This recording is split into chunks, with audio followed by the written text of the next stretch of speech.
अयोगी शारान नांव सांग. म्हजें नांव वर्जिनिया डायस आनी हांव यूके शारान हांवें कोणाच्या घरान एक रुमान रावतालें आनी हांव अकस्मात एक दिसा बरें ना जालें खातीर आनी म्हाका 3 म्हयने जाले अशें जातालें की म्हाका हिंगा एक गुळो येयल्लो हिंगा एक गुळो येयल्लो आनी व्हडल्यान येयल्लो सारको आनी जे दिसा हांव सदांच म्हणटालें हांव म्हज्या घरा परतून वयतलें म्हाका नाका म्हणून रावपाक कित्याक तेन्ना हांवें जेजू कडेन मागलोलें आनी म्हाका देवान दिली त्या दिसा हांव न्हांवून रातचें हांव घरान भितर सरलें रुमान म्हाज्या भितर सरता आसतना म्हाका क्रिसमसाचे दीस आसले जानेवारीची 5 तारीख सांजचे 6:56 मिनटांनी हांव इगोजेंतल्यान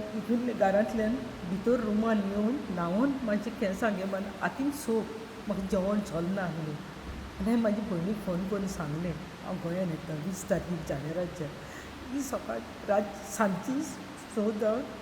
5:56 मिनटांनी गोडणी घडली जेन्ना हांव तो सोप घेवन हातीन धरून घेवन भितर येतालें तेन्ना हांवें म्हाका म्हणलें म्हाका जेवण नाका आसूं आयज वतलें म्हणून हांव तो कांसो घेवन म्हाजे भितर येयलें आनी आमी क्रिसमस ट्री लायलोलें आहलें म्हाज्या बॅडरुमानूच थिंगा जनेलांतल्यान व्हडलो जावन गोंयचो सायब भितर येयलो भितर येवन तेणें म्हाका इल्लें धरलें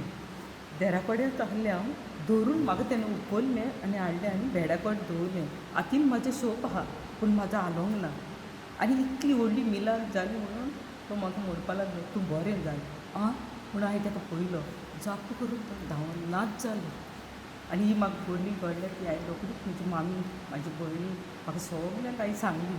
आनी हेंच म्हाका सांगपाक ओल्ड गोवा येवून जाल्लें काल म्हाका फावना काल हांव रातची 1:30 पावलोलें फावना म्हणून आयज हांव फातर येयलो सांग थँक्यू.